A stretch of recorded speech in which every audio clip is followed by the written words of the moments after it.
Il y a des courses qui marquent les mémoires collectives et celle-ci personnellement m'a marqué. Tout d'abord parce que je l'ai vu en direct, ensuite parce que mon pilote préféré l'a gagné, mais aussi avec une manière exceptionnelle.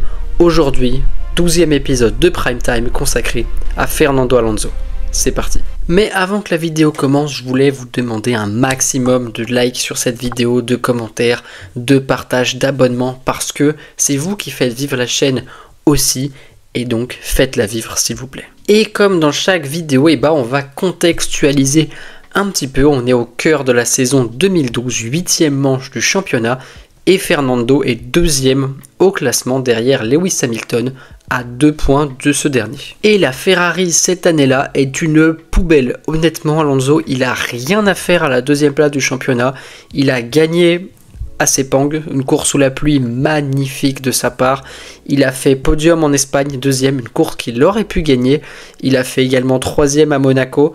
Et là, au Grand Prix d'avant, 5e au Canada, dans une course où Ferrari a planté la stratégie alors qu'il aurait pu finir, allez, 2e, 3e, peut-être même la gagner. A noter que si Alonso se retrouve à cette place, ce n'est pas parce que sa voiture est exceptionnelle, c'est juste parce que c'est le pilote probablement le plus régulier du plateau, parce que il y a eu 7 vainqueurs différents lors des 7 premiers Grands Prix. Oui, cette saison était spéciale. On arrive donc à Valencia, Grand Prix d'Europe, 8e manche de la saison, et Fernando est éliminé en Q2, 4 millièmes derrière Kamui Kobayashi. Donc voilà, pour 4 millièmes, il passe pas en Q3. Et devant, c'est Sébastien Vettel qui signe la pole avec presque 4 dixièmes d'avance sur Lewis Hamilton. Un Sébastien Vettel qui est 1 point derrière Fernand au championnat. Autant dire que quand tu as tes deux rivaux au titre qui partent 1 et 2 et que toi, tu es 11e, tu risques de te prendre une belle claque au championnat. Et puis surtout, la Ferrari ce week-end-là, elle est vraiment pas compétitive. Mais Fernando, on commence à le connaître et dès le départ, il pond une masterclass. En plaçant sa voiture parfaitement dans tous les virages, il passe Button, Rosberg et Di Resta et pointe déjà au 8e rang à la fin du premier tour.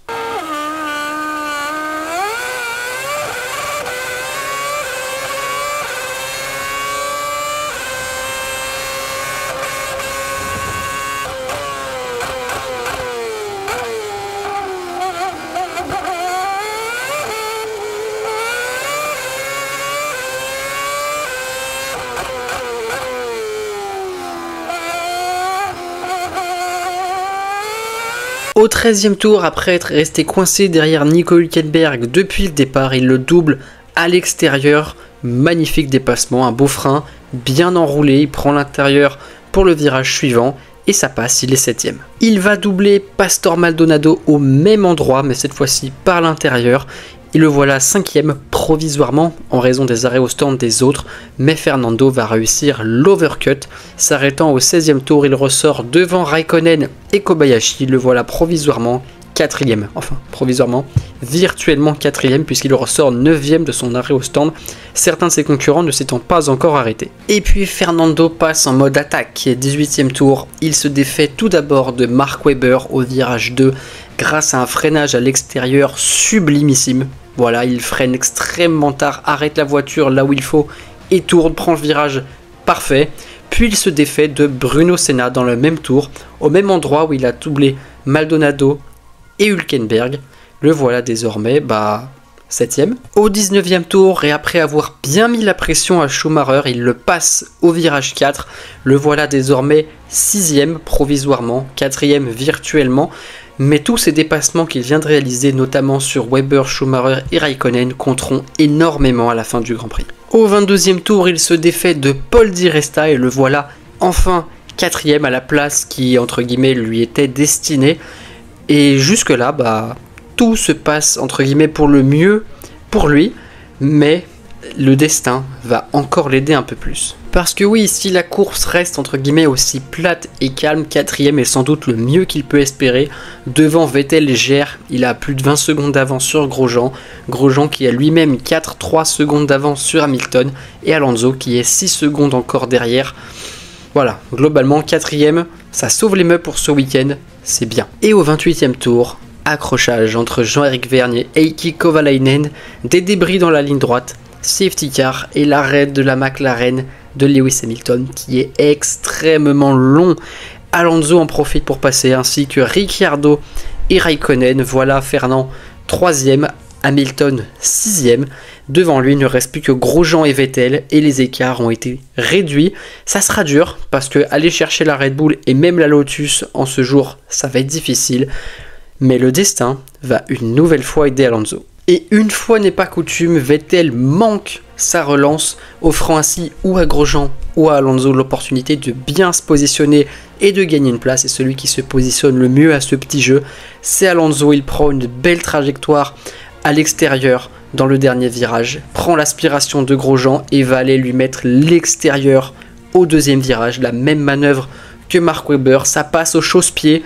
Il y a un petit contact entre les deux, mais ça passe. Le voilà deuxième derrière Vettel et il n'y a plus que la Red Bull entre lui et son destin. On est alors au 34e tour et il reste 23 tours à la Ferrari pour aller doubler la Red Bull.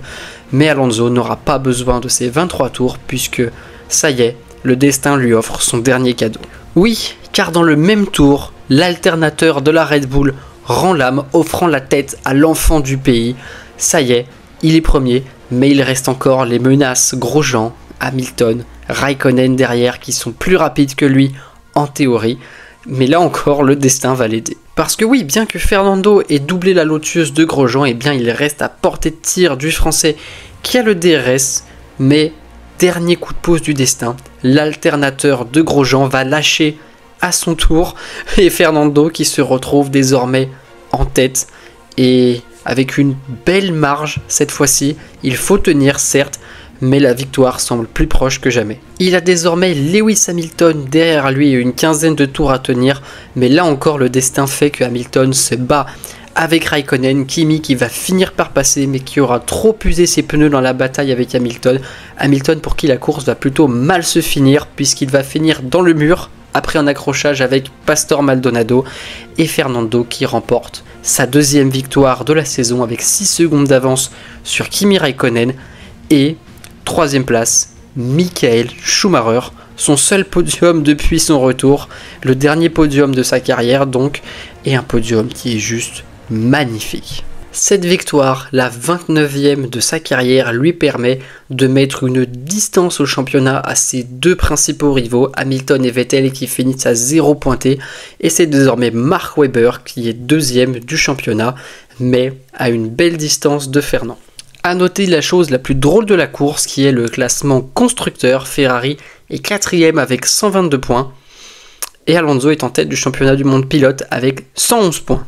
Voilà. Et son coéquipier, c'est pas Lance Stroll, c'est Felipe Massa. Ça montre que la Ferrari était une poubelle globalement cette année-là. Fernando Alonso qui échouera à 3 points dans sa quête du titre. Voilà, face à Sébastien Vettel. Et les 3 points qui lui manquent se trouvent soit à Spa, où il se fait sortir dans le carambolage du départ, soit à Suzuka, où il se fait sortir par Raikkonen une nouvelle fois au départ. Autrement, il a fini toutes les courses dans les points et globalement au plus haut où il pouvait à chaque fois. Ça sera pas suffisant, mais c'était sans doute la plus belle saison de sa carrière et cette course, la plus belle course de sa carrière. Et vous, qu'avez-vous pensé de ce Grand Prix d'Europe 2012? Était-ce la plus belle course de l'histoire de Fernando Alonso? Ou en voyez-vous d'autres? Peut-être, n'hésitez pas à me le dire en commentaire, à liker la vidéo, à la partager, à la commenter encore une fois, à vous abonner à mon Insta et à mon TikTok qui sont dans la description. Et quant à nous, on se dit à très bientôt pour une nouvelle vidéo. Ciao ciao.